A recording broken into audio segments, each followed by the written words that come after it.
आज YouTube पर जब भी भारत के बड़े डेली व्लॉगर्स की बात होती है, तो सौरभ जोशी का नाम जरूर सामने आता है।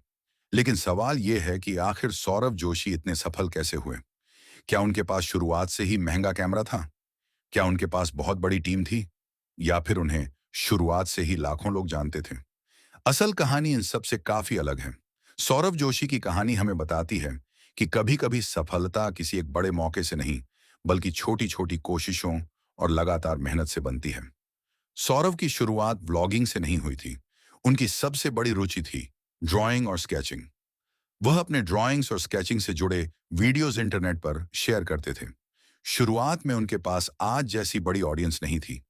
वह अपने टैलेंट को लोगों तक पहुंचाने के लिए लगातार कंटेंट बनाते रहे। उनका पहला बड़ा कंटेंट जर्नी आर्ट के आसपास बना। वह पेंसिल स्केचेस और ड्राइंग ट्यूटोरियल्स जैसी वीडियोस बनाते थे। कई बार एक क्रिएटर बहुत मेहनत करता है, लेकिन शुरुआत में उसे उतना रिस्पॉन्स नहीं मिलता। सौरभ के साथ भी कुछ ऐसा ही हुआ, लेकिन उन्होंने यह नहीं सोचा कि व्यूज कम आ रहे हैं, इसलिए कंटेंट बनाना बंद कर देना चाहिए। उन्होंने लगातार कोशिश जारी रखी। यही उनकी जर्नी का पहला बड़ा लेसन था। अगर शुरुआत में सफलता नहीं मिल रही है, तो इसका मतलब यह नहीं कि आप असफल हैं। कभी कभी आपको अपने लिए सही रास्ता खोजने में समय लगता है। सौरभ ने भी अलग अलग तरह का कंटेंट बनाया और धीरे धीरे अपने ऑडियंस को समझने लगे। फिर उनकी जिंदगी में आया एक बड़ा बदलाव। उन्होंने डेली लाइफ और फैमिली बेस्ड व्लॉगिंग की तरफ कदम बढ़ाया। साल 2019 में उन्होंने सौरभ जोशी व्लॉग्स नाम से अलग चैनल शुरू किया। शुरुआत में यह भी कोई बहुत बड़ा चैनल नहीं था, लेकिन धीरे धीरे लोगों को उनके वीडियोस में कुछ अलग दिखाई देने लगा। उनके व्लॉग्स में बहुत ज्यादा कॉम्प्लिकेटेड कहानी नहीं होती थी। वह अपने दिन की सामान्य बातें दिखाते थे। घर के लोग, परिवार के छोटे छोटे मोमेंट्स, खाना, घूमना, त्योहार, दोस्त और रिश्तेदार और रोजमर्रा की जिंदगी। यही सिंपल चीज धीरे धीरे उनकी सबसे बड़ी ताकत बन गई।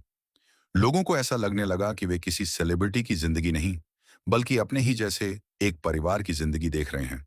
और यही कनेक्शन यूट्यूब पर बहुत महत्वपूर्ण होता है।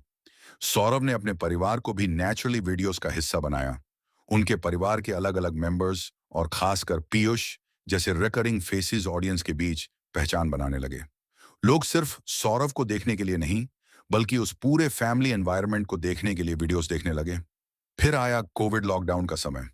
उस समय बहुत से लोगों की जिंदगी घर के अंदर सीमित हो गई थी। लोग एंटरटेनमेंट के लिए यूट्यूब और दूसरे ऑनलाइन प्लेटफॉर्म्स पर ज्यादा समय बिताने लगे। इसी दौरान सौरभ ने लगातार डेली व्लॉगिंग पर ज्यादा फोकस किया। उन्होंने लगातार वीडियोस अपलोड करने की चैलेंज जैसी अप्रोच अपनाई। यही कंसिस्टेंसी उनकी ग्रोथ का एक बड़ा टर्निंग पॉइंट बनी। सोचिए, एक वीडियो अपलोड किया, फिर दूसरा, फिर तीसरा, और फिर लगातार कई दिनों तक। बहुत से क्रिएटर्स कुछ वीडियोस के बाद थक जाते हैं, लेकिन सौरभ ने डेली कंटेंट को अपनी रूटीन का हिस्सा बना लिया। यहीं से ऑडियंस के साथ एक हैबिट बनने लगी। लोगों को पता होता था कि अगर वे यूट्यूब खोलेंगे, तो शायद सौरभ का नया व्लॉग मिल जाएगा।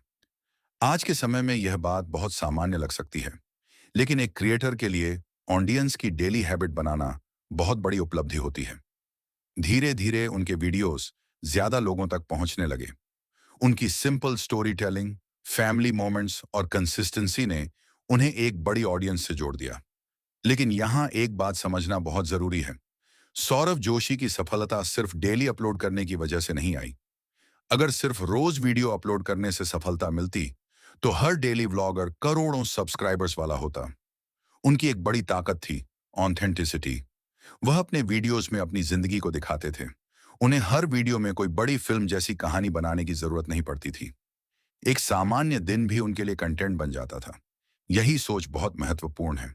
कई नए क्रिएटर्स सोचते हैं कि वीडियो बनाने के लिए उनके पास महंगा कैमरा, बड़ी कार, बड़ा घर या कोई बहुत बड़ा इवेंट होना चाहिए।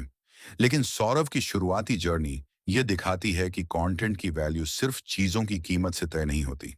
कभी कभी आपकी ऑर्डिनरी लाइफ भी ऑडियंस के लिए इंटरेस्टिंग हो सकती है, अगर आप उसे सही तरीके से प्रेजेंट करें। सौरभ ने अपने ऑडियंस फीडबैक को भी समझा। लोगों को परिवार के मोमेंट्स पसंद आए, लोगों को छोटे सेलिब्रेशंस पसंद आए, लोगों को ट्रैवल और एवरीडे एक्टिविटीज पसंद आई। इस तरह धीरे धीरे उनका कंटेंट एक रिकॉग्नाइजेबल स्टाइल में बदल गया। फिर उनके चैनल की ग्रोथ तेज होती गई। आज वह भारत के सबसे बड़े डेली व्लॉगर्स में गिने जाते हैं और 2026 में उनके मेन व्लॉग चैनल के 40 मिलियन से अधिक सब्सक्राइबर्स होने की रिपोर्ट की गई है। लेकिन इस पूरी जर्नी में सबसे खास बात क्या है? यह कि उनकी शुरुआत उस लेवल से नहीं हुई थी जिस लेवल पर वह आज हैं। उन्होंने पहले ड्राइंग से शुरुआत की, फिर यूट्यूब पर अपना टैलेंट दिखाया, फिर अलग-अलग कंटेंट फॉर्मेट्स आजमाए, फिर व्लॉगिंग शुरू की और आखिर में डेली व्लॉगिंग को अपनी पहचान बना लिया। इससे हमें एक बहुत बड़ा लेसन मिलता है। आपको शुरुआत में परफेक्ट होने की जरूरत नहीं है। आपको बस शुरुआत करने की जरूरत है। अगर पहली वीडियो पर कम व्यूज आते हैं, तो अगली वीडियो बेहतर बनाइए। अगर चैनल नहीं बढ़ रहा, तो अपनी मिस्टेक्स देखिए। अगर ऑडियंस कम है, तो ऑडियंस को समझने की कोशिश कीजिए। और अगर एक तरीका काम नहीं कर रहा, तो नया तरीका आजमाइए। सौरव की जर्नी में एक और महत्वपूर्ण चीज थी कंसिस्टेंसी। कंसिस्टेंसी का मतलब सिर्फ रोज वीडियो अपलोड करना नहीं है। कंसिस्टेंसी का मतलब है कि आप लंबे समय तक अपने काम से जुड़े रहें। कई लोग मोटिवेशन आने पर काम करते हैं, लेकिन सक्सेसफुल क्रिएटर वह होता है जो मोटिवेशन कम होने पर भी अपना काम जारी रखता है। सौरव की कहानी से यही सीख मिलती है कि टैलेंट आपको शुरुआत दिला सकता है, लेकिन कंसिस्टेंसी आपको आगे ले जा सकती है। उनकी कहानी का दूसरा बड़ा लेसन है अपने ऑडियंस को समझना। यूट्यूब सिर्फ कैमरा के सामने बोलने का प्लेटफॉर्म नहीं है, ये ऑडियंस के साथ रिलेशनशिप बनाने का प्लेटफॉर्म भी है। जब लोग किसी क्रिएटर की वीडियोस बार बार देखते हैं, तो उन्हें क्रिएटर की पर्सनैलिटी, फैमिली और स्टोरी टेलिंग स्टाइल से फेमिलियरिटी हो जाती है। सौरव ने इसी कनेक्शन को मजबूत किया। उनके वीडियोस में लोगों को एक फेमिलियर एनवायरनमेंट मिलता रहा और यही फेमिलियरिटी समय के साथ लॉयल्टी में बदल सकती है। तीसरा लेसन है छोटी शुरुआत से शर्माना नहीं चाहिए। आज करोड़ों लोग सौरव जोशी को जानते हैं, लेकिन उनकी शुरुआत ड्राइंग वीडियोस और छोटे यूट्यूब एक्सपेरिमेंट्स से हुई थी। अगर उन्होंने शुरुआत में ही यह सोच लिया होता कि मेरे पास ज्यादा सब्सक्राइबर्स नहीं हैं, इसलिए मैं कंटेंट नहीं बनाऊंगा, तो शायद उनकी जर्नी आगे नहीं बढ़ती। यही बात हर नए क्रिएटर पर लागू होती है। आपके पास आज 10 सब्सक्राइबर्स हैं या 10 लाख, आपकी अगली वीडियो हमेशा पिछली वीडियो से बेहतर हो सकती है। और शायद यही सौरव जोशी की सफलता की कहानी का सबसे बड़ा संदेश है। सफलता अचानक दिखाई देती है, लेकिन उसके पीछे कई साल की कोशिश छिपी होती है।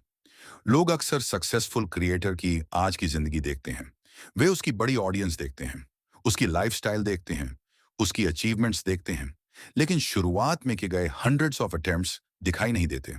सौरव की जर्नी हमें याद दिलाती है कि सफलता का कोई एक मैजिक फॉर्मूला नहीं होता।